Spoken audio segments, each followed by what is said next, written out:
तो टॉपिक का नाम है एल्काइल हैलाइड्स और हम लोग सबसे पहले सीखेंगे बेटा प्रिपरेशन ऑफ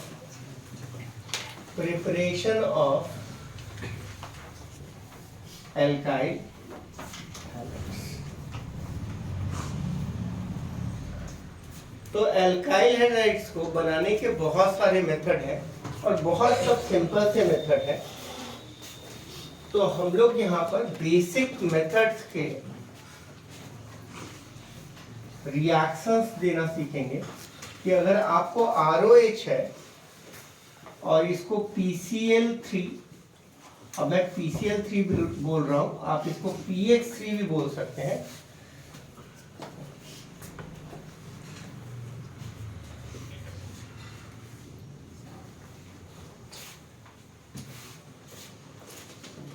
तो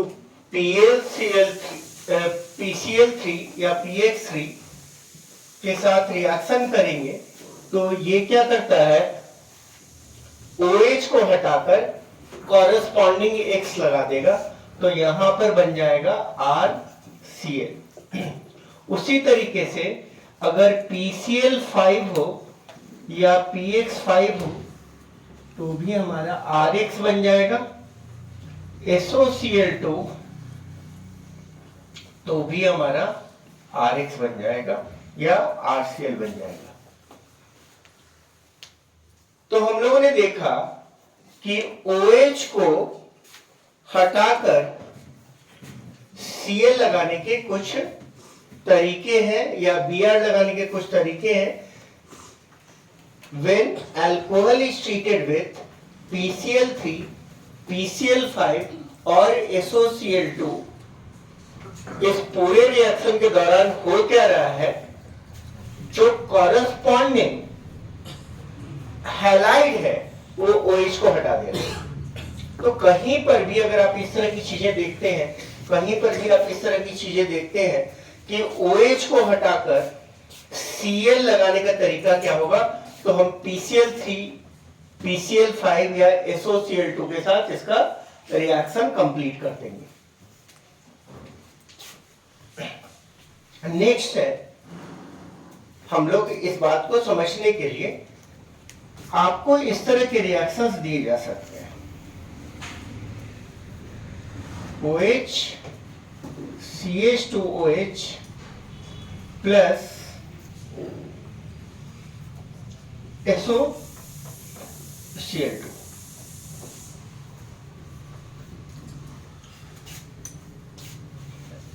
तो SOCl2 को हम लोग बोलते हैं बेटा थायोनाइल क्लोराइड।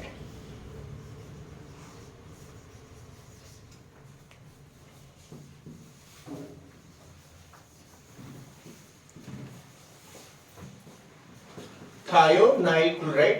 तो SOCl2 के साथ जब ये रिएक्शन करवाएंगे बेटा तो होगा क्या, ये OH तो हटेगा लेकिन बेंजीन रिंग के ऊपर जो OH है वो एज इट इज रह जाएगा। और उसका रीजन ये है कि बेंजीन रिंग पर जो O ग्रुप है, बेंजीन रिंग पर जो O ग्रुप है उसका लोन पेयर कॉन्जुगेशन में है और कॉन्जुगेशन में रहने के कारण इस OH के पास डबल बॉन्ड कैरेक्टर है। क्या है बेटा, डबल बॉन्ड कैरेक्टर है। और डबल बॉन्ड कैरेक्टर होने के कारण, डबल बॉन्ड कैरेक्टर होने के कारण होता क्या है कि ये लेस रिएक्टिव या अनरिएक्टिव हो जाता है। तो पहली चीज जो हम लोगों ने सीखी है बेटा, उसका एप्लीकेशन भी साथ में करते जाएंगे।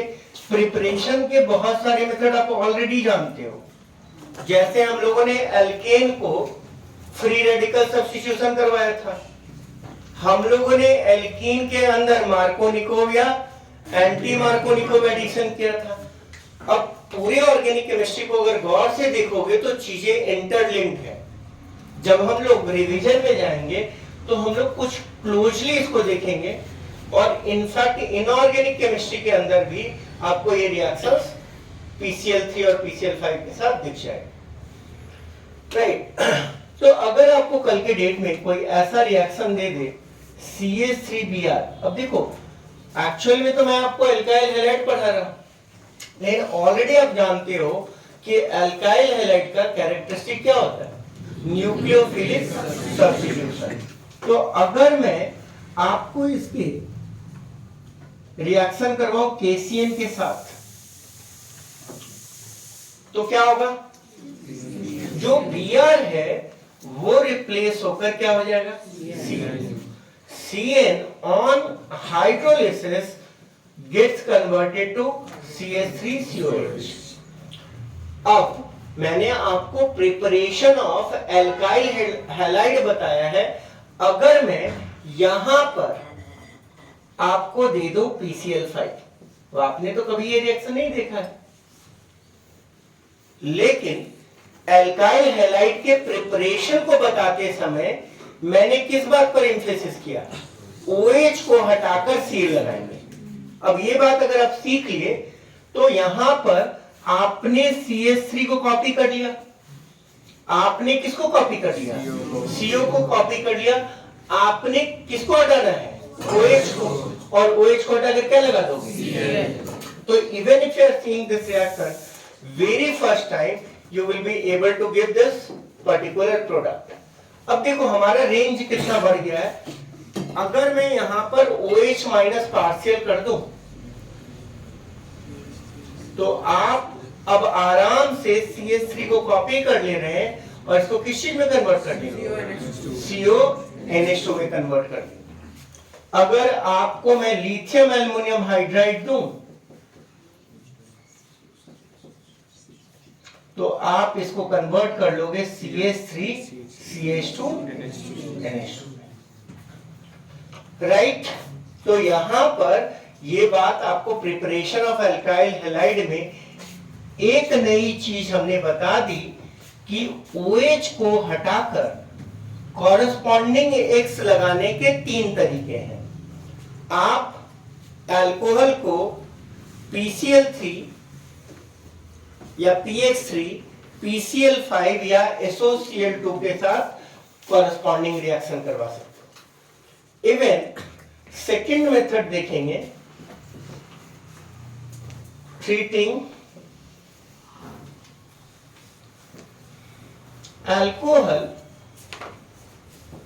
With conc HX plus ZnCl2। ये हमारे लिए एक इंपॉर्टेंट मेथड है और इसको एक टेस्ट के नाम से भी जाना जाता है जिसको हम लोग बोलते हैं लुकास टेस्ट। तो हम लोग नीट और मेंस के लिहाज से पढ़ रहे हैं और कम पढ़ के स्कोर करना चाह रहे हैं, तो मैं चीजों को बहुत एमालगमेटेड तरीके से पढ़ा रहा हूं ताकि आपको रिएक्शन समझ में भी आ जाए और कुछ स्कोर भी आप करना सीख लें। तो लुकास टेस्ट क्या है, हम लोग इसका नाम है लुकास टेस्ट। क्या होता है, जब आप ROH को HX के साथ रिएक्शन करवाएंगे कॉन्क, तो यहां पर RX बनने वाला है,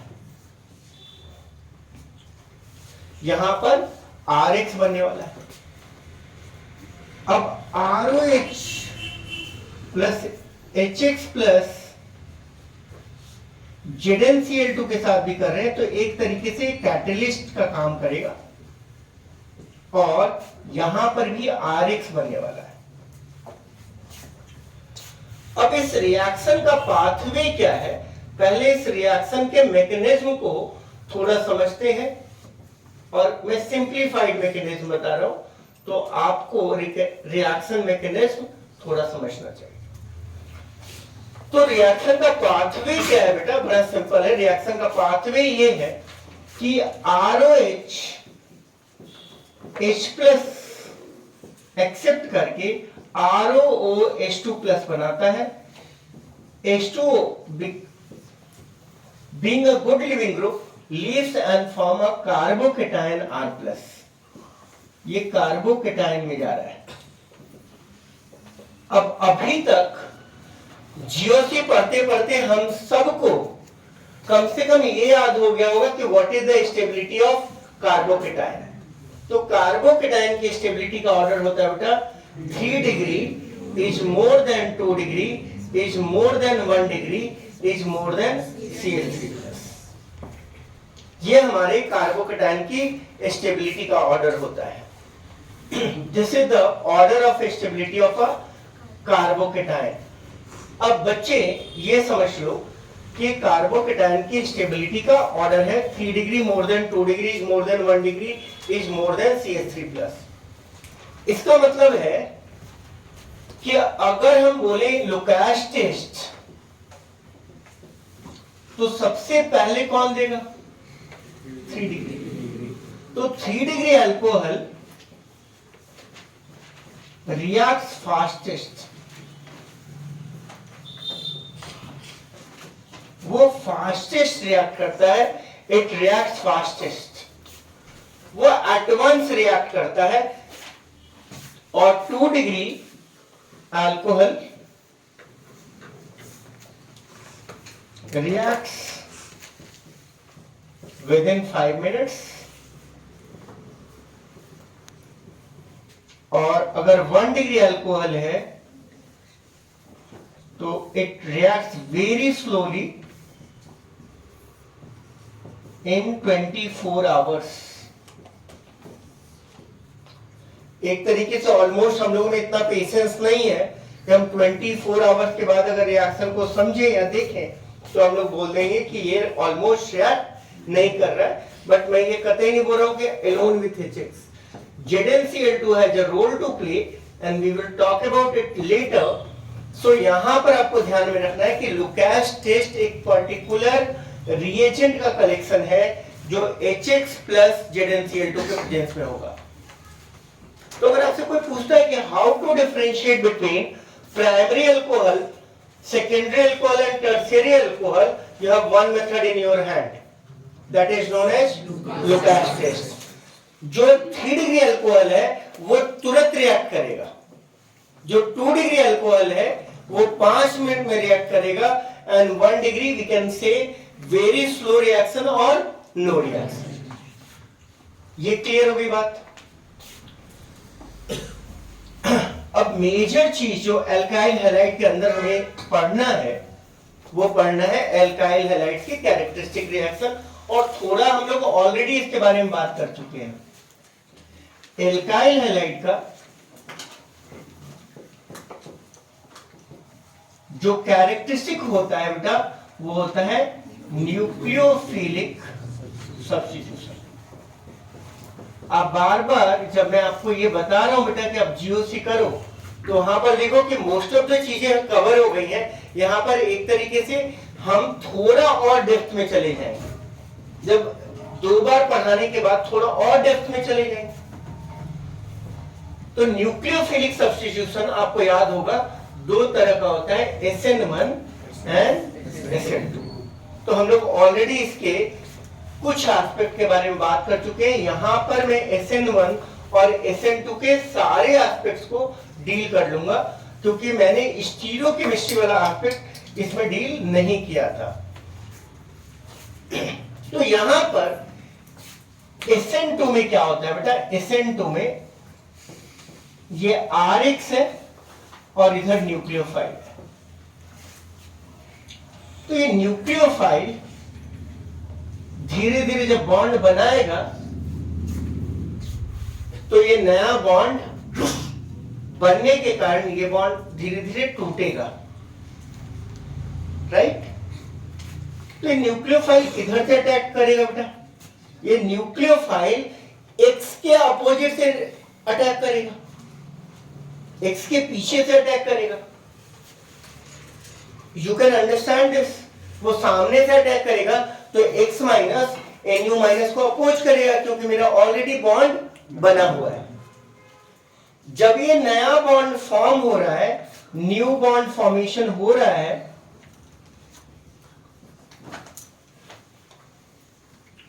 और ओल्ड बॉन्ड ब्रेक हो रहा है, तो ये एक स्टेट है, और इस स्टेट को हम लोग बोलते हैं बेटा ट्रांजिशन स्टेट। इसको हम लोग बोलते हैं ट्रांजिशन स्टेट। सो SN2 goes via transition state।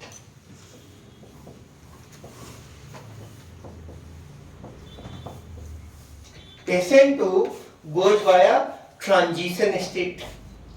यहां पर न्यूक्लियोफाइल जो अटैक कर रहा है वो बैकवर्ड कर रहा है।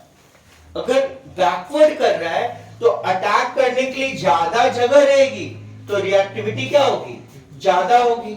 इसलिए हम लोग लिख सकते हैं lower stearic hindrance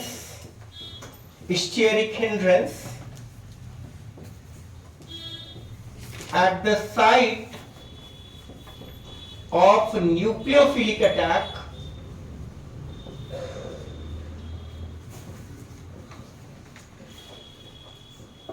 more will be the reactivity। where steric hindrance कम होगा वहां पर क्या होगा, अटैक ज्यादा तेजी से होगा। इसलिए मैंने आपको बता दिया कि रिएक्टिविटी ऑर्डर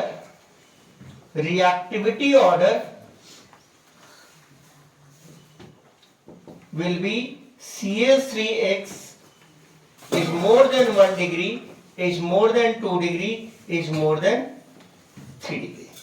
लेकिन आपको ये ध्यान में रखना बेटा कि हो सकता है ना कि कहीं कहीं पर दो स्पेसीज के सिमिलर स्टीयरिक हिंड्रेंस आपको दिखे या दोनों 1 डिग्री है, तो आप पहले लोकेशन के बगल वाले लोकेशन को जाकर चेक करो, है ना।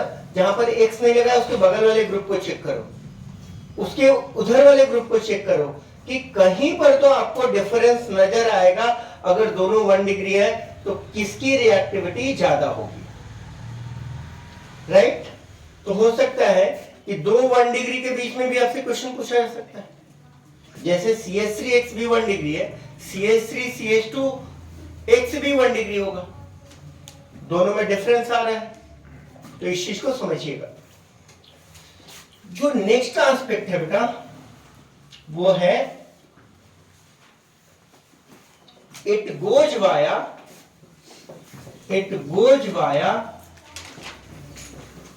Walden inversion.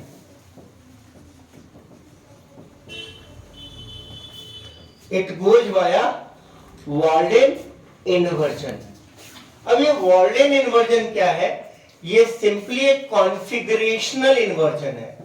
कॉन्फ़िगरेशनल इन्वर्जन है। बहुत बार लोग ये गलत समझ लेते हैं कि अगर इन्वर्जन हो रहा है तो ऑप्टिकल इन्वर्जन भी होगा, डेक्स्ट्रो और लीवो भी बनेगा। ऐसा हो रहा होगा, जरूरी नहीं है। तो Walden inversion does not guarantee optical inversion. ये सिर्फ क्या है, कॉन्फ़िगरेशनल इन्वर्जन है। इसका मतलब क्या है, ऐसे समझो, ये एक अम्ब्रेला है, राइट। इसको हम लोग बोल देते हैं कि ये हमारा लिविंग ग्रुप है, this is my leaving group. Simple language में समझेंगे कि ये एक लिविंग ग्रुप है। अब न्यूक्लियोफाइल अटैक करेगा तो क्या वो इस साइड से अटैक करेगा, वो तो पीछे से अटैक करेगा। और मान लेते हैं मेरा न्यूक्लियोफाइल ऐसा है, जस्ट टू शो इट, तो ये यहां पर बॉन्ड बनाएगा और ये लीव कर जाएगा। जब प्रोडक्ट बनेगा तो कैसा बनेगा, है ना। ये अम्ब्रेला का कभी कभी जब हवा तेज चलती है तो क्या हो गया, ऊपर चला गया, वैसा कुछ दिख रहा है। So this particular configurational inversion is known as Walden inversion. इसको एक्स्ट्रापोलेट नहीं कर सकते हैं। Configurational inversion may or may not cause optical inversion. Configurational inversion may or may not cause optical inversion. अब इसके एक एस्पेक्ट और पूछे जाते हैं, रोल ऑफ सॉल्वेंट, तो उसको हम लोग सेग्रीगेटेड डिस्कशन करेंगे, बट एक पॉइंट आप लिख लीजिए, polar aprotic solvent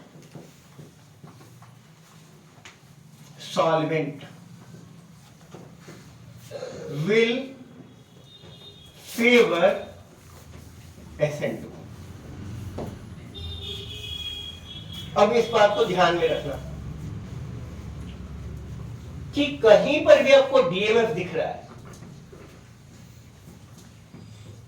dimethyl formamide, DMSO दिख रहा है, ये सब कुछ नाम है, आप इसके बारे में अभी भूल जाओ। अगर ऐसे कोई भी सॉल्वेंट दिख रहा है, या दिख रहा है ड्राई एसीटोन, कुछ ऐसा दिख रहा है,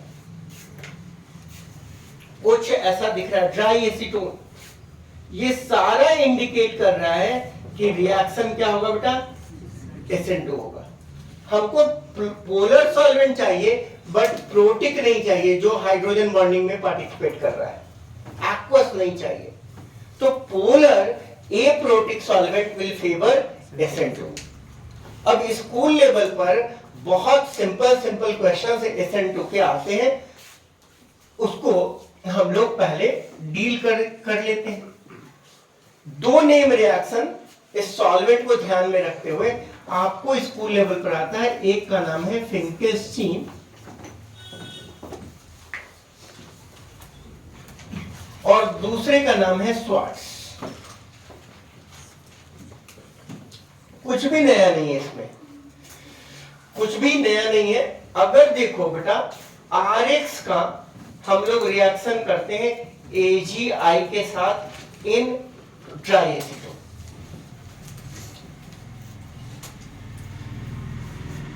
अब खुद से सोचो, यहां पर X जो है वो क्लोरीन, X जो है वो क्लोरीन या ब्रोमीन माइनस है, सपोज करना है। आप ड्राई एसीटोन के साथ रिएक्शन करवाएं, इसमें लिविंग ग्रुप का काम कौन करेगा, X माइनस, और यहां पर न्यूक्लियोफाइल का काम कौन करेगा, I माइनस। तो जो प्रोडक्ट आने वाला है बेटा, वो कौन आने वाला है, Ri। This name reaction is known as Finkelstein. अब आपसे स्कूल लेवल पर अगर ये सब क्वेश्चंस पूछे जा रहे हैं तो आपको फेवर कर रहे हैं बेटा, आपको रटने की जरूरत नहीं है। फिंकेल्स्टीन, मैं कभी फिंकेल्स्टीन उसको पढ़ता ही नहीं हूं, इंकेस्टीन पढ़ता हूं। F को साइलेंट रख लेते हैं, तो आपको याद रहेगा किसको बनाने के लिए यूज करते हैं, I, और दूसरा इसमें आता है बेटा स्वार्ट्ज। तो RX को आप AgF या HbF4 किसी के साथ भी अगर रिएक्शन करवाएंगे तो RF आएगा, पहचानने के लिए कौन से पाथवे को ये फॉलो कर रहे हैं। ये सारे रिएक्शंस SN2 के पाथवे को फॉलो कर रहे हैं। तो अगर स्कूल एग्जामिनेशन से आप कॉम्पिटिटिव एग्जामिनेशन में ट्रांसलेट करेंगे तो यह आराम से पूछा जा सकता है कि फिंकेल्स्टीन और स्वार्ट्ज के जो रिएक्शंस होते हैं वो किस पाथवे को फॉलो कर रहे हैं, और ये हमें कैसे पता चलेगा कि पाथवे क्या है। तो सिर्फ सॉल्वेंट को देखकर हम बता सकते हैं कि पाथवे जो है वो किस चीज का होना चाहिए, SN2 होना चाहिए। In all probability this will be more useful in preparing 1 degree iodide and 1 degree fluoride. मतलब Ri और RF में R जो है वो 1 डिग्री वाला ही होना चाहिए, इस चीज को हमें ध्यान में रखना पड़ेगा। अब हम लोग आगे बढ़ते हैं और एक बहुत ही इंटरेस्टिंग क्वेश्चन लेते हैं कि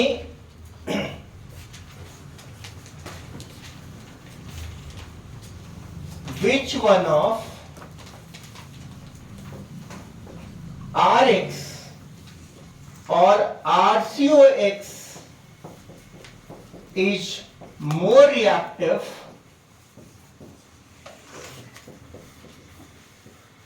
which one of RX or RCOX is more reactive towards towards nucleophilic substitution.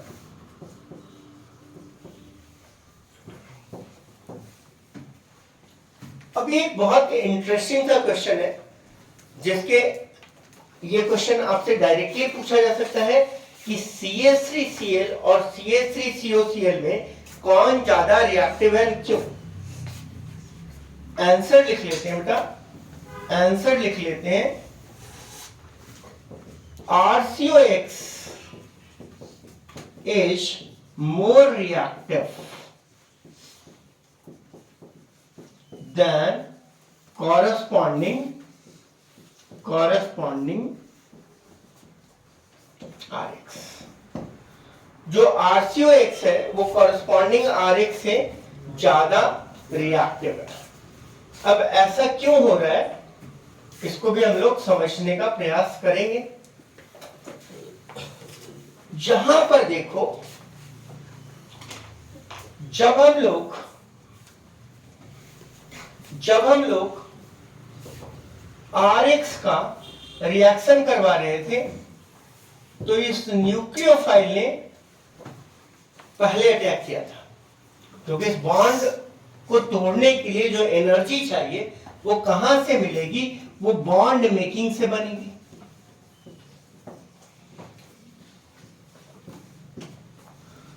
Bond making से बनेगी।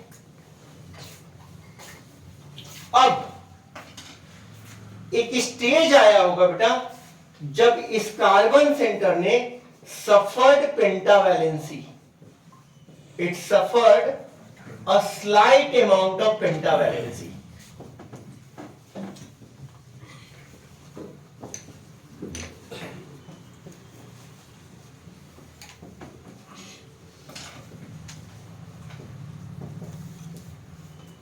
It's transitionistic.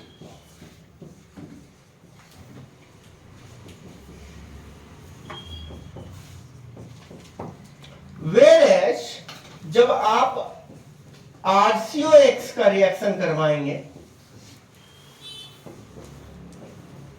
न्यूक्लियोफाइल से, तो जैसे ही अटैक करेगा, there is oxygen which will take care of the extra charge. And that's why there is no suffering of pentavalency in this case. जैसे इसने bond making चालू किया, oxygen will start adjusting the extra charge which has come from the nucleophile. ये दिख रहा है क्या? तो वो आराम से इस तरह का जो न्यूक्लियोफाइल है वो क्या करेगा,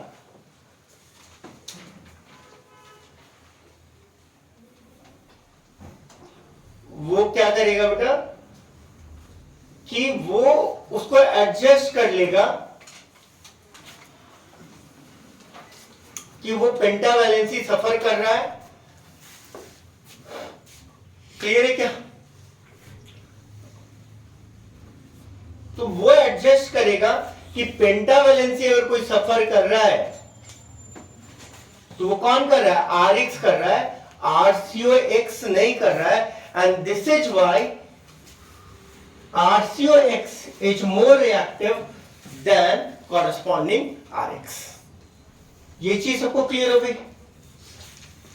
आप ये चीज देख सकते हो बेटा कि यहां पर कम से कम कोई डाउट आपको नहीं होना चाहिए कि किस तरीके से RX और RCOX में कौन ज्यादा रिएक्टिव है, which one is more reactive, which one is more reactive than, which one is more reactive, RX or RCOX? So RCOX is more reactive than corresponding RX. अब ये चीज क्लियर हो गई। अब देखो बेटा, जो नेक्स्ट बहुत सारी चीजें हम लोगों ने ऑलरेडी सीख रखी हैं, जो आपका रिपीट होगा, राइट? तो यहां पर नेक्स्ट हम लोग देखते हैं SN1 के बारे में। SN1 के कुछ एस्पेक्ट्स हमें डेफिनेटली क्लियर करने चाहिए। तो SN1 के रिएक्शंस हमें डेफिनेटली क्लियर करने चाहिए। तो SN1 में क्या होता है, RX स्टेप 1 होता है बेटा, स्टेप 1 ये X माइनस लीव कर जाता है और बनता है कार्बोकेटाइन। ये जो कार्बोकेटाइन का फॉर्मेशन है वो एक स्लो स्टेप है। ये जो कार्बोकेटाइन का फॉर्मेशन है बच्चे वो एक स्लो स्टेप है। It is a slow step, formation of carbocation is a slow step process. अब उसके बाद क्या होगा, इस R प्लस पर न्यूक्लियोफाइल आकर बैठ जाता है, तो ये बन जाएगा बेटा ReNu and this step is fast. अब बात को समझना, यहां पर ये 2 स्टेप प्रोसेस है, तो यहां पर रेट ऑफ रिएक्शन हम लोग क्या लिखते हैं, यहां पर हम लोग रेट ऑफ रिएक्शन लिखते हैं K times concentration of Rx into concentration of nucleophile. ये हम लोग SN1 में लिखते हैं, नहीं लिखते हैं क्या, नहीं बेटा, कोई भी प्रोसेस रेट डिटरमाइनिंग कौन होगा, जो कि स्लो स्टेप में है। तो जो फास्ट स्टेप में न्यूक्लियोफाइल का कॉन्सेंट्रेशन मैटर नहीं करेगा, तो यहां पर रेट ऑफ रिएक्शन SN1 में ऐसा लिखेंगे, इसीलिए तो इसका नाम nucleophilic substitution of kinetic order 1 है। जब SN2 में लिखते थे तो चूंकि वो एक सिंगल स्टेप रिएक्शन था, इसलिए रेट ऑफ रिएक्शन में दोनों के कॉन्सेंट्रेशन आ जाते थे, और इसीलिए तो उसका नाम बेटा SN2 था। इसका नाम SN1 इसलिए है क्योंकि काइनेटिक ऑर्डर 1 का है, दूसरे वाले का नाम SN2 इसलिए है कि वो काइनेटिक ऑर्डर 2 का है। तो kinetic order 1 and kinetic order 2 के बारे में अगर हम लोग बात कर रहे हैं तो आपको ये समझ में आना चाहिए कि काइनेटिक ऑर्डर 1 और काइनेटिक ऑर्डर 2 के बारे में अगर हम बात कर रहे हैं तो क्यों कर रहे हैं, क्योंकि यहां पर इसके रिस्पेक्ट में ऑर्डर 1 हो गया, इसके रिस्पेक्ट में ऑर्डर 1 हो गया, तो 1 + 1 2 हो गया। यहां पर सिर्फ एक रिएक्टेंट है और उसके रिस्पेक्ट में ऑर्डर क्या है, 1 है। अब यहां पर जो रिएक्टिविटी होगी, it will be governed by the stability of carbocation. तो रिएक्टिविटी ऑर्डर आपको बिल्कुल पता चल गया। तो reactivity order will be 3 degree is more than 2 degree is more than 1 degree is more than CH3. Role of solvent. Role of solvent. तो यहां पर polar protic solvents favours SN1। तो अगर आपको कहीं एक्वस एसीटोन दिखता है,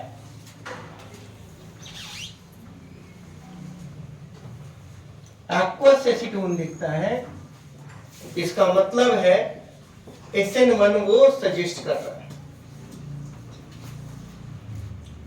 SN1 रिएक्शन। तो वहां पर पोलर एप्रोटिक होता था। अब इसका जो ऑप्टिकल एस्पेक्ट है वो बड़ा इंटरेस्टिंग है। ऑप्टिकल एस्पेक्ट क्यों इंटरेस्टिंग है उसको हम लोग अभी समझने का प्रयास करते हैं। Optical aspect of optical aspect of this particular या stereo aspect of this particular SN1 reaction, it is very very interesting. Stereo aspect क्या है पहले ये समझ लेते हैं। Let's understand what is the stereo aspect of SN1 reaction. So what has happened, a carbocation has formed, है ना, SN1 stereo aspect. तो क्या फॉर्म हुआ है बेटा, एक कार्बोकेटाइन फॉर्म हुआ है। अब कार्बोकेटायन होता कैसा है? It is planar.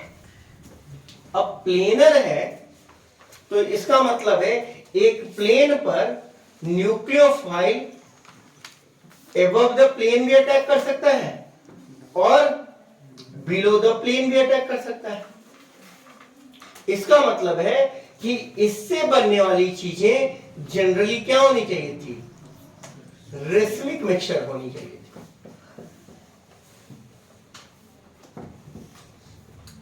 है ना? तो SN1 was expected to go via racemization। मैं क्यों बोल रहा हूं अभी क्विकली आपको समझ में आएगा कि it was expected to go racemization।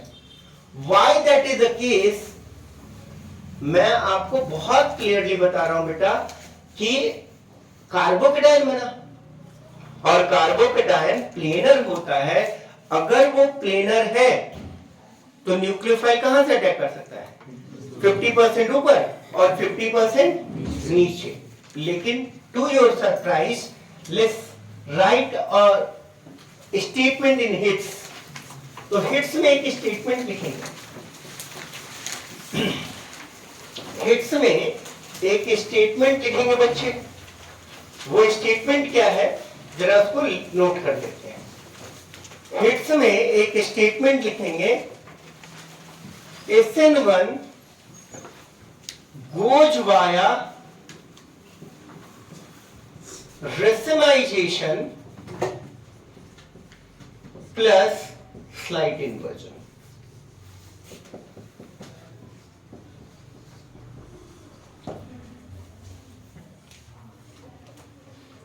Racemisation was expected, but बोल रहा है कि नहीं, अगर ओवरऑल प्रोडक्ट को देखोगे ना तो वो इन्वर्टेड प्रोडक्ट आपको दिखेगा, वो इन्वर्टेड प्रोडक्ट दिखेगा। ऐसा क्यों हो रहा है? इस चीज को समझने के लिए नेक्स्ट चीज हम लोग जो नेक्स्ट मेहनत है वो यही करने वाले हैं कि ऐसा क्यों होता है, ऐसा क्यों होता है कि SN1 goes via racemization plus slight inversion, not 100% racemization। हम लोग भूलना नहीं चाहिए कि सारे रिएक्शंस का सॉल्वेंट के अंदर हो रहा है और most of the case SN1 है तो सॉल्वेंट इज वाटर। RX जब टूटता है तो बन जाता है R plus and X minus, है ना? R प्लस और X माइनस बन जाता है। ये बात को ध्यान से सुनना। अब ये R प्लस और X माइनस बन चुका है, राइट? लेकिन R प्लस के पास वो खड़ा है, X माइनस कहीं खड़ा है। टेक्निकली R प्लस बन चुका है और X माइनस उसके पास खड़ा है, मतलब स्टिल प्लस वाला माइनस को तो अट्रैक्ट करेगा ना। अब भले बॉन्ड टूटा है लेकिन अभी भी R प्लस और X माइनस क्या है? टेक्निकली वो X माइनस बाहर खड़ा है, तो क्या उधर से अटैक करेगा क्या?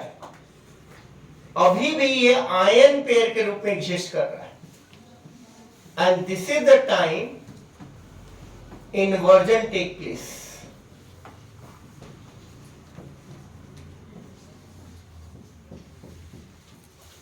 अब अगर ये फ्री आयन के रूप में एग्जिस्ट करने लगेगा,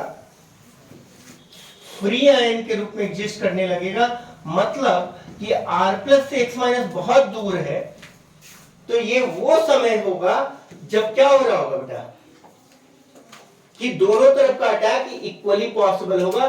तो ये स्टेट होगा कि रेसमाइजेशन विल टेक प्लेस। बात को समझिएगा बच्चे, बात ये है कि R plus X minus exist in a form of ion pair, they exist in form of ion pair, और वहां पर जब तक कि X माइनस उसके बगल में खड़ा रहेगा उस तरफ का कोई अटैक अलाउड नहीं होगा। और जब तक कि वो फ्री आयन में नहीं रहेगा तब तक ये 50-50% वाली कहानी वैलिड नहीं होगी। इसको मैं आपको एक सिंपल एनालॉजी से समझाता हूं। Let's take a analogy of this ion pair and free ion. ठीक है, कहानी ये है कि ये आपका घर है, आर जिसको मैंने रेड से लिखा है ये आपका घर है, और जो ब्लैक से लिखा है वो आपके मम्मी पापा है।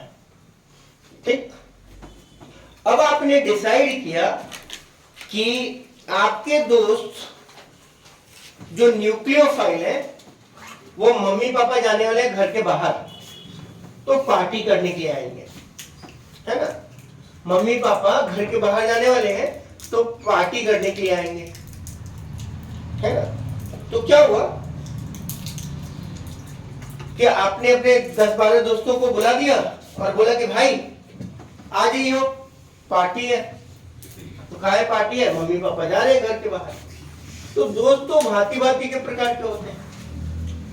तो क्या हुआ कि मम्मी पापा को 8 बजे निकलना था, तो मम्मी पापा ने घर से, घर के बिल्डिंग के बाहर गाड़ी निकाली। तो अब आप घर में पूरा पॉजिटिव माहौल आ गया है, सोचिए। और मम्मी पापा लेकिन कहां खड़े हैं?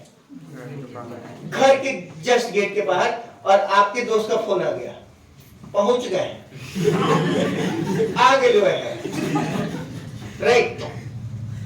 अब तुम्हारे घर में 2 गेट है, एक फ्रंट साइड वाला, टेक्निकली तुम्हारा घर अभी भी खाली है और उसमें पॉजिटिव माहौल बन चुका है ना, अंदर ही बना है, अभी बहुत शो नहीं कर रहे हो क्योंकि तुम कंफर्म करना चाह रहे हो कि कितने दिन के लिए जा रहे हैं, क्या है, बहुत कैसे रहेंगे, ये सब भी बोलना है क्योंकि पैसा ठगना पड़ेगा। ठीक है, तो ये पॉजिटिव माहौल बन चुका है। अब तुम्हारे घर के आगे 2 गेट है, फ्रंट गेट और बिहाइंड गेट। और दोस्त, तो सबसे पहले तुम दोस्त को क्या बोलोगे कि फ्रंट गेट से आ जाओगे क्या? वो कहां से आएगा? उस गेट से आएगा जहां पर तो टेक्निकली दिस इज बेटा आयन पेयर। मम्मी पापा ने घर छोड़ दिया, लेकिन इसके बावजूद भी अभी वो घर के आसपास ही हैं। तो आप क्या करोगे? अपने दोस्तों को पीछे वाले दरवाजे से बुला रहे हो। ये वही टाइम है जब इन्वर्जन टेक प्लेस कर रहा है। मम्मी पापा आगे से निकले हैं और nucleophile as in your friend are coming from behind. अब मम्मी पापा पहुंच गए हैं रामगढ़, टोल टैक्स देकर कोई वापस नहीं आता है ना, कंफर्म कर लिए। टोल पे तो बहुत भीड़ नहीं हुआ। अब डायरेक्टली पूछोगे कहां पहुंचे हैं तो अजीब लग सकता है, तो क्या पूछोगे टोल पे फंसे तो नहीं? तो नहीं, आराम से निकल गए, है ना। आजकल फास्टैग है, अब तो कंफर्म हो गया। अब कहां पर है? फ्री आयन के रूप में एग्जिस्ट कर रहे हैं। अब जब दोस्त आएगा तो किधर से आएगा? हमें जिधर से मन होगा उधर से आएगा। गेट खुला हुआ है ना। तो अगर तुम्हारे घर में घुसने के 2 दरवाजे हैं और दोनों की प्रोबेबिलिटी इक्वल है, तो चांसेस क्या है कि 50% लोग आगे से आए होंगे और 50% पीछे से आए होंगे। ये वही समय है जब क्या हो रहा होगा? रेसमाइजेशन हो रहा होगा। तो ध्यान में रखिए, SN1 goes via racemisation plus slide inversion. Racemisation plus, तो SN1 racemisation plus slide inversion जाता है।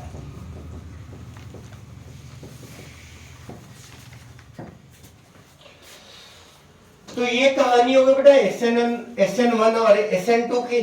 तो जल्दी से कंपैरिजन लिख लेते हैं SN1 और SN2 में, ताकि आपको काम आ जाए। ऐसा सिंगल स्टेप रिएक्शन, ये क्या है? 2 स्टेप रिएक्शन है क्या? ये क्या है? 2 स्टेप रिएक्शन। और SN2 जो है बेटा वो क्या है? सिंगल स्टेप रिएक्शन है। अरे भूल नहीं सकते हो ना बेटा, जिसमें दोनों न्यूक्लियोफाइल पार्टिसिपेट कर रहे हैं वो सिंगल स्टेप था। Nucleophile as well as RX participate कर रहे हैं, वो हमारा SN2 है। दिख रहा है क्या? यहां पर ट्रांजिशन स्टेट हो रहा है, उल्टा है क्या? यहां पर क्या बन रहा था? इंटरमीडिएट। यहां पर क्या बन रहा था? जल्दी से याद कर लो। यहां पर बन रहा था इंटरमीडिएट, और इंटरमीडिएट का नाम क्या था? कार्बोकेटाइन। यहां पर कोई इंटरमीडिएट नहीं बन रहा था, यहां पर क्या बन रहा था? Transition state. अब तो याद हो जाना चाहिए बेटा। गलती करके दिखा दिया कि ये गलती नहीं करनी है।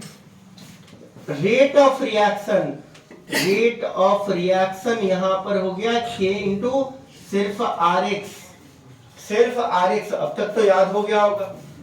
और यहां पर रेट ऑफ रिएक्शन हो गया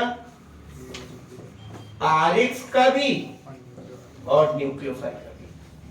ध्यान में रखना बेटा, इसीलिए जनरली जो स्ट्रॉन्गर न्यूक्लियोफाइल होंगे और हाई कॉन्सेंट्रेशन ऑफ न्यूक्लियोफाइल होता है वो SN2 को फेवर करता है। जो वीक न्यूक्लियोफाइल होता है और लो कॉन्सेंट्रेशन ऑफ न्यूक्लियोफाइल होता है वो SN1 को फेवर करता है।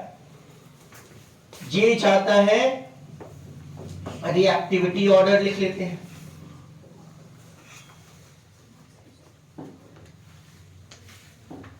Three degree, 2 degree, 1 degree and CH3X। यहां पर हो गया बेटा CH3X 1 degree, 2 degree and 3 degree. ये चीज क्लियर है क्या सबको?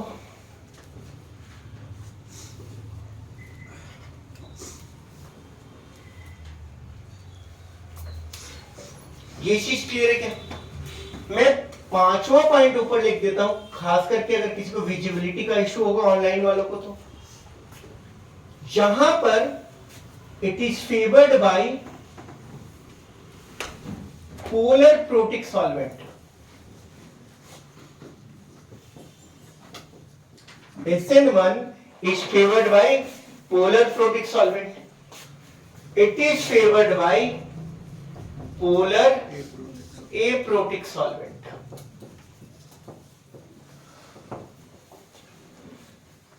एक पॉइंट और लिख लेते हैं। It goes via racemisation plus slight inversion, और ये पॉइंट लिख लेते हैं इट गोज वाया 100% इन्वर्जन। और कौन सा inversion? Walden inversion. And Walden inversion may or may not change the optical activity, है ना? तो डेक्सो वाला लीवो होगा, लीवो वाला डेक्सो होगा, ये कोई जरूरी नहीं है, हो भी सकता है और नहीं भी हो सकता है। तो ये SN1 और SN2 से आपको ज्यादा क्वेश्चन पूछा ही नहीं जाएगा। SN1 और SN2 से आपको ज्यादा क्वेश्चन पूछा ही नहीं जाएगा। आप आराम से इस तरह के क्वेश्चन को सॉल्व कर सकते हैं।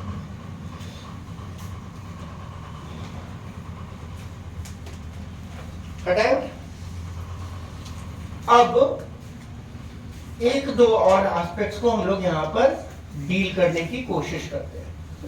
We will deal with 1 and 2 aspects of alkyl halides is, देखो बेटा न्यूक्लियोफाइल्स होते हैं ना, न्यूक्लियोफाइल्स कुछ न्यूक्लियोफाइल्स एम्बिडेंटेट होते हैं। वो दो तरीके से अटैक करते हैं।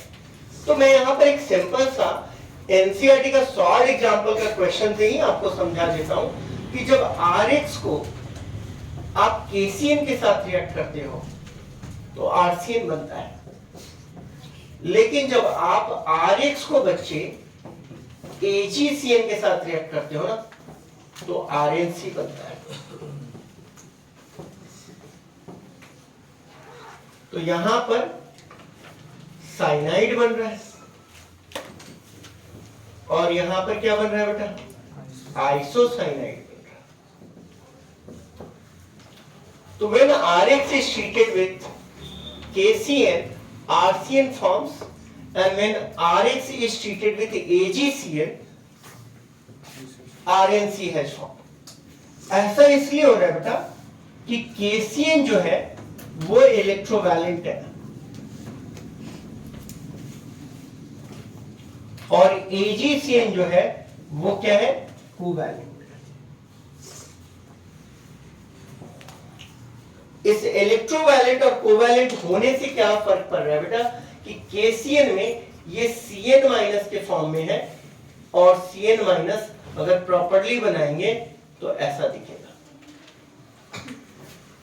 AgCN में जब ये कोवैलेंट है ना तो ये अटैक नाइट्रोजन के लोन पेयर से कर रहा है, and this is why Rx with KCN forms RCN, whereas Rx with AgCN form RNC। ये दो चीजें आपके दिमाग के अंदर बिल्कुल ही बैठी होनी चाहिए कि Rx का रिएक्शन अगर KCN के साथ करेंगे तो क्या होगा और Rx का रिएक्शन अगर AgCN के साथ करेंगे तो क्या होगा। ये चीज क्लियर हो गई। तो एम्बिडेंटेड न्यूक्लियोफाइल वो न्यूक्लियोफाइल है जो दो तरीके से हमें क्या दे सकता है, माइनस साइन दे सकता है। NO2 N से अटैक कर सकता है और O से भी अटैक कर सकता है, तो ये एम्बिडेंटेड न्यूक्लियोफाइल का एग्जांपल है। अगर आप एनसीईआरटी को प्रॉपर्ली फॉलो कर रहे हैं तो आपको एक चीज दिखेगी बेटा, वो एक चीज क्या है कि अल्टीमेटली एक टेबल बनाकर दिया है और उन्होंने रिएक्शंस के प्रोडक्ट्स दे रखे हैं, तो आप उसको क्लोजली फॉलो करोगे तो रिएक्शन आपको रटना ही नहीं। Rx के कैरेक्टर्स को रटने के बाद आपको सिर्फ इतना ही रखना है भैया, x माइनस को हटा देंगे और कोई ना कोई न्यूक्लियोफाइल उस x की जगह आ जाएगा। यही तो हमारा काम है। क्लियर है? इतना क्लियर है क्या सबको? अब नेक्स्ट करते हैं बेटा,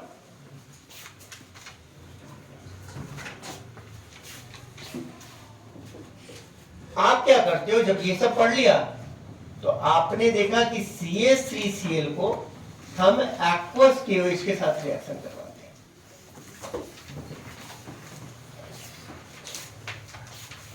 तो आपको क्या बनता हुआ दिख रहा है बेटा, CH3OH प्लस KCl। लेकिन मैं यहां पर क्या कर रहा हूं, Cl माइनस को हटा रहा हूं और किसको रिप्लेस करके, OH को रिप्लेस कर दे रहे, तो Cl minus is being replaced by OH minus. ये चीज क्लियर है क्या? तो Cl minus is being replaced by OH minus. अब आपने इसी चक्कर में सोचा कि अरे ये तो बहुत आसान काम है, हम क्या करते हैं, इस रिएक्शन को करवाते हैं।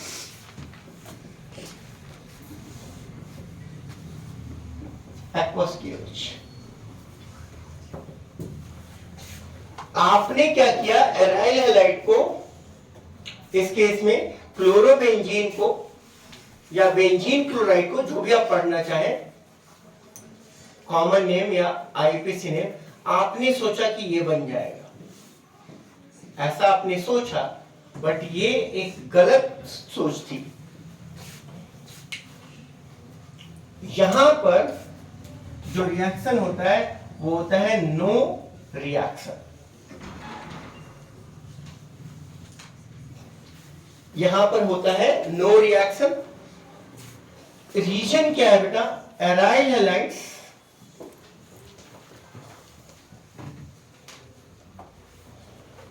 और विनाइल हैलाइड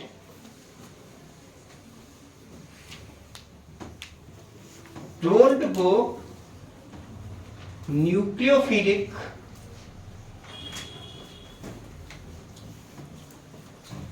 सब्स्टिट्यूशन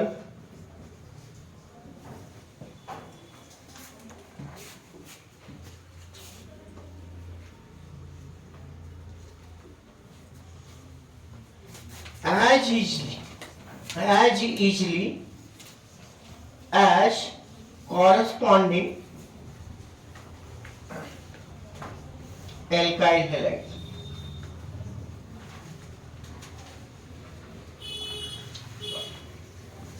तो देखो मैं आपको क्वेश्चंस के तौर पर कुछ कुछ कॉन्सेप्ट्स दे देता हूं ताकि आपको कोई डाउट नहीं रहे। आपने क्या सोचा था कि जब हम क्लोरोबेंजीन को एक्वस की OH के साथ रिएक्शन करवाएंगे तो Cl हट जाएगा और हमें फिनॉल मिलेगा, लेकिन ऐसा नहीं हो रहा है।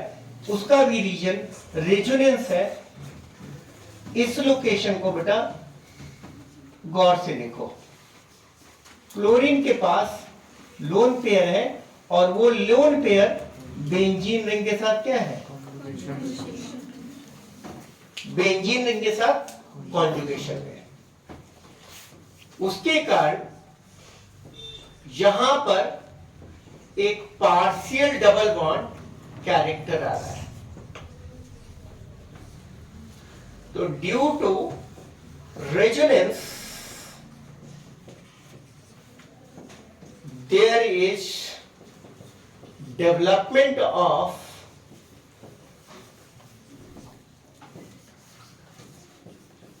partial double bond character.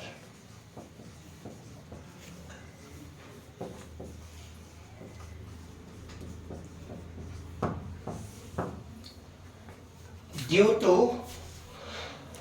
resonance there is development of partial double bond character, और वो डबल बॉन्ड कैरेक्टर होने के कारण, वो डबल बॉन्ड कैरेक्टर होने के कारण aryl halide as well as vinyl halide is not as reactive as corresponding alkyl halide. तो हम लोग इसको आंसर में लिख लेंगे। विनाइल लोकेशन बहुत लोगों को शायद नहीं पता होगा बेटा, तो देखो इस लोकेशन को विनिलिक लोकेशन बोलते हैं, ये भी नोट ही कर लो।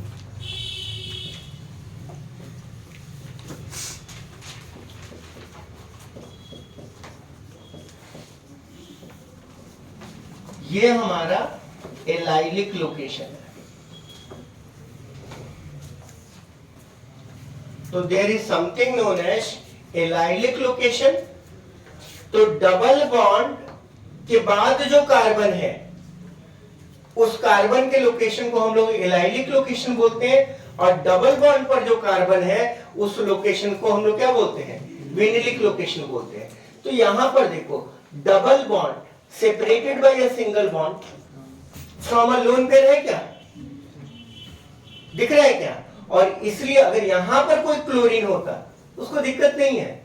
इसका लोन पेयर सेपरेटेड बाय कितना बॉन्ड है, 2 डबल बॉन्ड है, तो यहां पर रेजोनेंस नहीं होता, यहां पर रेजोनेंस नहीं होता। तो आंसर लिख लेते हैं समझने के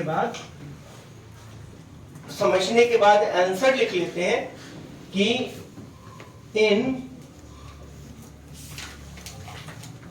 विनाइल हैलाइड और aryl halide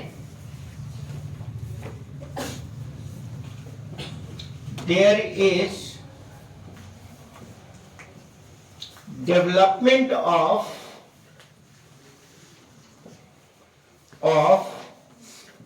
partial double bond character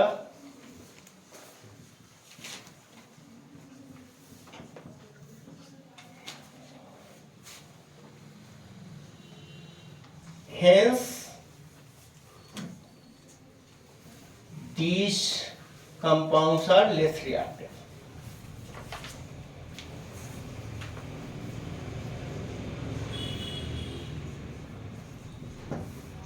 These compounds are less reactive.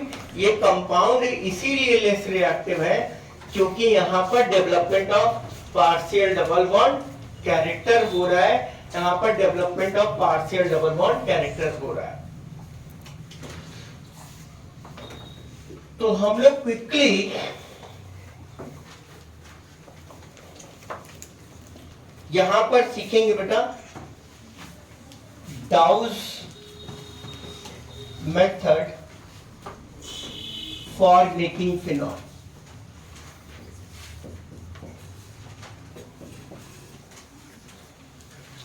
अब टॉपिक कैसे एक दूसरे से मिले हुए हैं आप ये देखो कि हम लोग एक्चुअली पढ़ क्या रहे हैं, हम लोग पढ़ रहे हैं एल्काइल हैलाइड, बट इसके बावजूद भी हम सीख क्या रहे हैं, मेथड ऑफ मेकिंग फिनॉल। तो ये एराइल हैलाइड है बेटा, इसको जब हम एक्वस KOH के साथ 623 केल्विन एंड 300 ATM पर रेट करते हैं। 673 ले लो, शायद तुम्हारे बुक में 673 केल्विन। डाटा तुम हमेशा एनसीईआरटी का उठा सकते हो, बट एक हाई टेम्परेचर है तो मान के चलो कि 300 से 400 का रेंज है। जब रिएक्शन करवाते हो तब ये प्रोडक्ट देता है। अब इसी रिएक्शन को जब तुम NO2 के प्रेजेंस में करवाते हो ना बेटा, तो aqueous KOH, now this reaction can take place at 443 K. This reaction can take place at 443 K. अब देखो होता क्या है, बात को समझो। ये बेंजीन रिंग था, Cl को हटाकर OH लगाना है, तो इस ग्रुप के आने से क्या होगा, NO2 an electron withdrawing group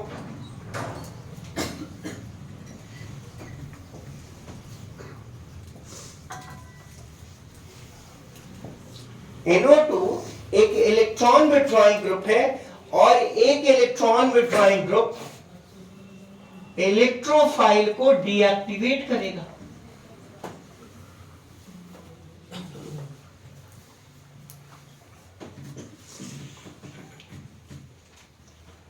but आप ही बताओ कि अगर NO2 एक इलेक्ट्रॉन विड्रॉइंग ग्रुप है, अगर वो इलेक्ट्रोफाइल को डीएक्टिवेट कर रहा है तो न्यूक्लियोफाइल को क्या करेगा, एक्टिवेट करेगा, and it will activate the nucleophile, it will activate the nucleophile.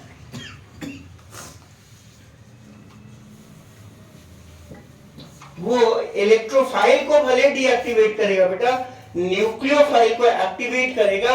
और ये दिख रहा है कि जैसे हम लोगों ने NO2 ग्रुप डाला, हमारे रिएक्शन कंडीशंस काफी ईज आउट हो गए। जो हमें टेम्परेचर 673 केल्विन चाहिए था, वो अब हमें क्या मिल रहा है, सिर्फ 443 केल्विन में मिल जा रहा है। हम लोग as it is NO2 group है, Cl को किस चीज से रिप्लेस कर देंगे, OH से।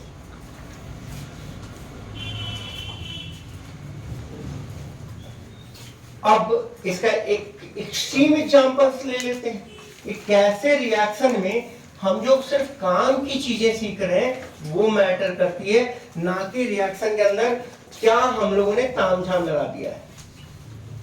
आपको मैं अब एक ऐसा स्पीशीज देता हूं जो 246 लोकेशन पर, क्लोरीन के रिस्पेक्ट में 246 लोकेशन पर क्या दिया हुआ है, NO2 ग्रुप डाला हुआ है।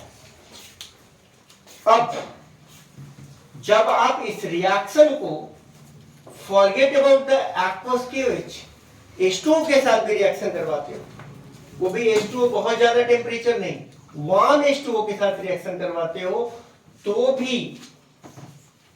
भी बेटा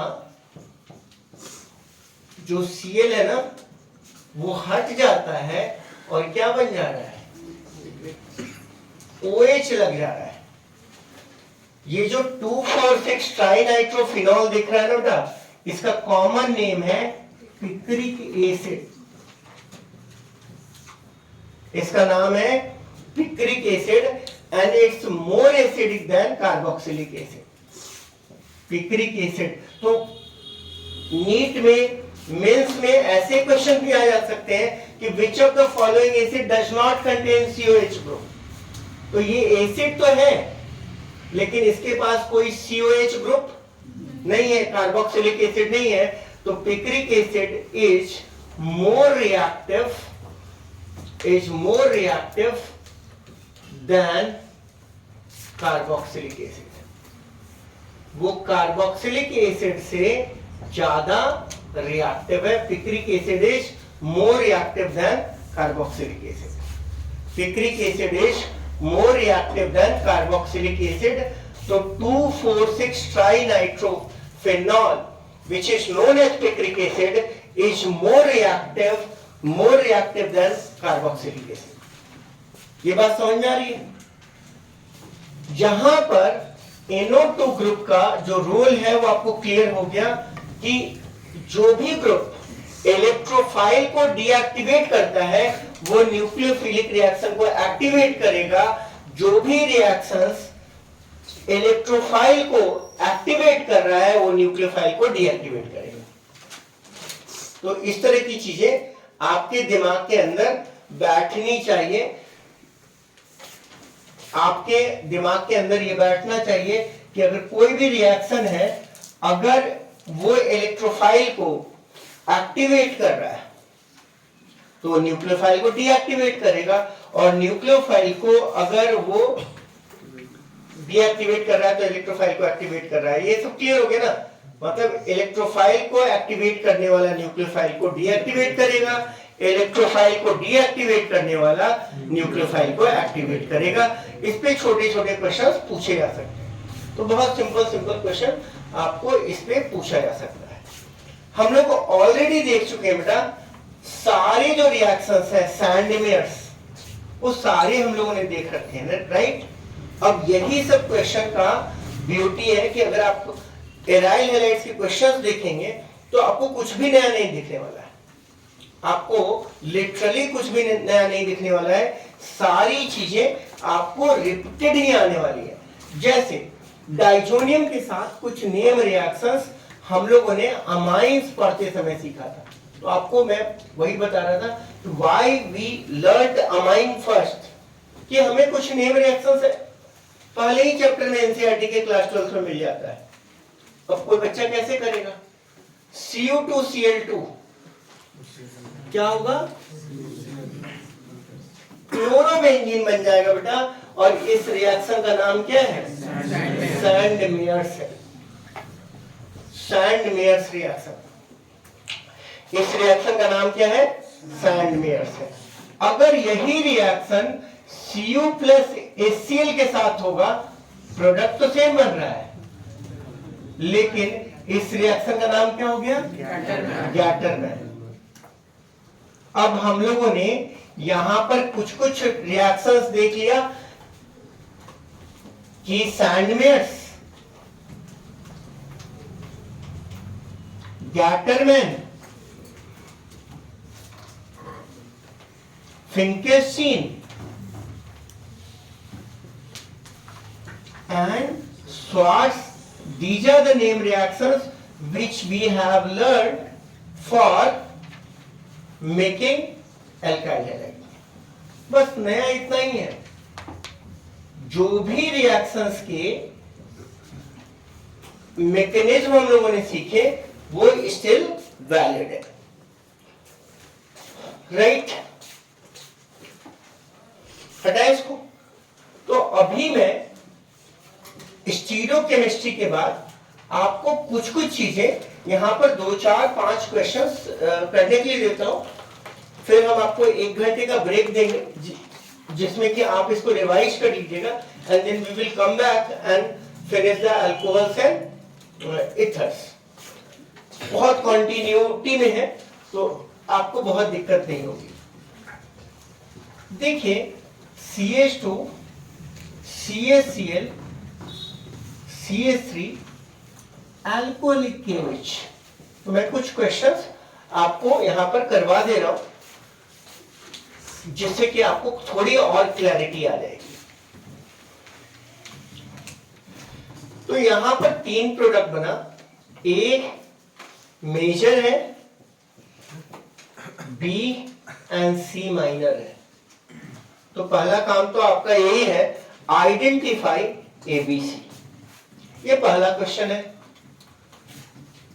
दूसरे क्वेश्चन के अंदर जाते हैं बेटा। जो C माइनर वाला प्रोडक्ट है ना, उसको हम HBr के साथ रिएक्शन करवाते हैं, और जो D बनता है और इसी C को HBr पेरोक्साइड के साथ रिएक्शन, तो ये हमारा E बनता है। इसको जब हम एक्वस KOH के साथ रिएक्शन करवाते हैं तो हमें F मिलता है। जब हम एक्वस KOH के साथ करवाते हैं तो F मिलता है। जब हम B का Cl2 के साथ रिएक्शन करवाते हैं इन कार्बन टेट्राक्लोराइड, तो हमारा G बनता है। और जब हम A का रिएक्शन इन Cl2 करवाते हैं CCl4, तो हमें H मिलता है। आपको बताना है ABCDEFGH क्या है और कौन किसके आइसोमर्स है या कैसा आइसोमर्स है, क्या रिलेशन है, ऐसा आप चाहे तो बता सकते हैं। तो एक सिंपल सा क्वेश्चन है, इसको हम लोग डिस्कस करने के बाद कैटेगरिकली बेटा अगर आप ये टाइम यूटिलाइज कर लेंगे ना, तो आज के डेट में ही जाकर आप मेंस और नीट में स्कोर करना चालू कर देंगे। You will not come empty handed after today's class. मतलब ऑर्गेनिक केमिस्ट्री के अंदर आपको इतनी चीजें करवा दी गई हैं कि आप आराम से स्कोर कर सकते हो।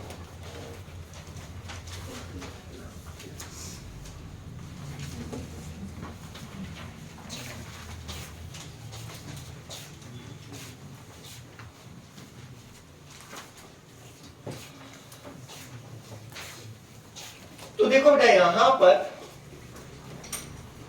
अल्कोहलिक KOH ये एलिमिनेशन करवाएगा, एक्वस KOH क्या करवाता था, सब्स्टिट्यूशन। अब यहां पर एक चीज तो दिख रहा है बेटा कि Cl हटाएंगे तो H यहां से हटेगा और H यहां से हटेगा। ये सेम क्वेश्चन मैंने एज एग्जांपल लिया होगा आपको, Cl यहां से हटेगा और यहां से हटेगा। अब क्या लग रहा है कि दो ही प्रोडक्ट बनना चाहिए, लेकिन होल्ड ऑन, हम लोग जब Cl को इस रेड मार्क से हटा रहे हैं, Cl को जब इस रेड मार्क से हटा रहे हैं तो उसके कॉरेस्पॉन्डिंग हमारा H इस ग्रीन मार्क से हट रहा है और इस ब्लैक मार्क से हट रहा है ना। यहां पर जो मार्क है वो ब्लैक है और यहां पर जो मार्क है वो ग्रीन है, तो ग्रीन वाला से हटाते हैं, पहले प्रोडक्ट देते हैं। तो CH3 को कॉपी कर लिया, CH2 को कॉपी कर लिया, CH डबल बॉन्ड CH2, ये प्रोडक्ट बन गया। दिख रहा है क्या? जब हम ब्लैक मार्क से हटाते हैं H को तो हमारा प्रोडक्ट बना CH3 CH double bond CHN CH3। ये दिख रहा है क्या? अब गौर से देखो, यहां पर जो डबल बॉन्ड बना है उसमें H is not equal to CH3, दिख रहा है क्या? और यहां पर भी H is not equal to CH3। इसका मतलब है क्या कि ये ज्योमेट्रिकल आइसोमेरिज्म शो करेगा, और इसलिए इसके दो वेरिएशन हो गए, एक सिस टू ब्यूटीन का और एक ट्रांस टू ब्यूटीन का। अब देखो किस तरीके से हमारा रिवीजन कंप्लीट हो रहा है, इस चीज को समझो। एक सिस ब्यूटीन का और ट्रांस टू ब्यूटीन का। अब सिस टू ब्यूटीन और ट्रांस टू ब्यूटीन में थर्मोडायनेमिकली कौन ज्यादा स्टेबल होता है? ट्रांस टू ब्यूटीन स्टेबल होता है, इसलिए इसमें जो तीन प्रोडक्ट बने बच्चे, उसमें जो ए था, जो मेजर था, ए मेजर था ना, नहीं हाँ ए मेजर था, वो ट्रांस टू ब्यूटीन का था। चलो ये बात तो समझ में आ गई, ये मेरा ए था। बी कौन था? सिस टू ब्यूटी,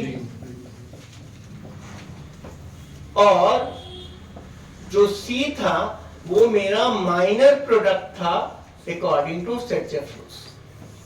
ये हमारा माइनर प्रोडक्ट था अकॉर्डिंग टू सेट्जेफ्लोस।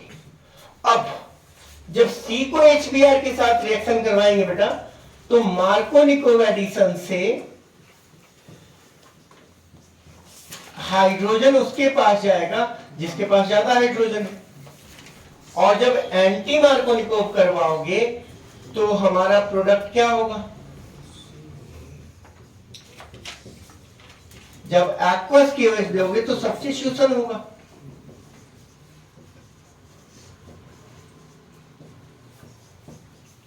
जब एक्वस केओएच दोगे तो सब्स्टिट्यूशन होगा, और जब अल्कोहलिक केओएच दोगे तो क्या हो रहा है बेटा? एलिमिनेशन हो रहा है। एक्वस दोगे तो वहां पर क्या हो रहा है? हमारा सब्स्टिट्यूशन हो रहा है, और जहां पर अल्कोहलिक केओएच दे रहे हो वहां पर क्या हो रहा है बेटा? एलिमिनेशन हो रहा है। This is what the reaction is all about. तो एक जगह सब्स्टिट्यूशन करेंगे और एक जगह एलिमिनेशन कर रहे हैं। अल्कोहलिक केओएच है तो एलिमिनेशन कर रहे हैं, एक्वस केओएच है तो सब्स्टिट्यूशन कर रहे हैं। वो फुली याद हो गया होगा, ठीक है। अब ये जो क्लोरीनेशन होता है वो होता है एंटी। अब बताओ बच्चे कि यहां पर एंटी और सिंक की बात इसीलिए हो रही है कि मैंने आपको लिखवा रखा है कि optically inactive compound will always produce optically inactive product. तो सिस का जब एंटी करोगे तो ऐसा कुछ दिख रहा है,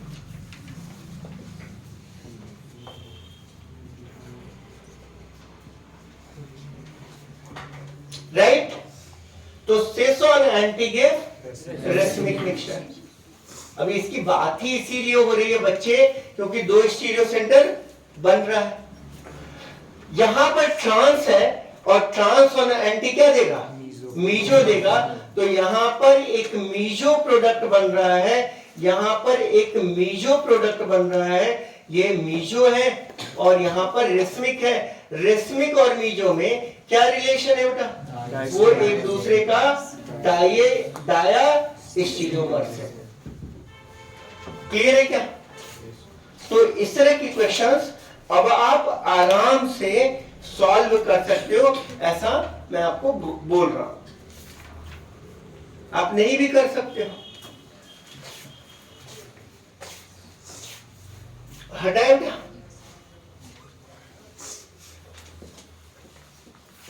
तो मैं आपको थोड़ा एक रीडिंग एक्सरसाइज भी दे देता हूं एनसीईआरटी का। तो एनसीईआरटी क्लास 12th का कोई ये दीजिए, बहुत मिनिमल पढ़ने के लिए देंगे। NCERT class 12th part 2। तो यहां पर हम लोग एक रीडिंग एक्सरसाइज ले लेते हैं जिसको कि कंप्लीट कर लेंगे तो हमारा काम हो जाएगा।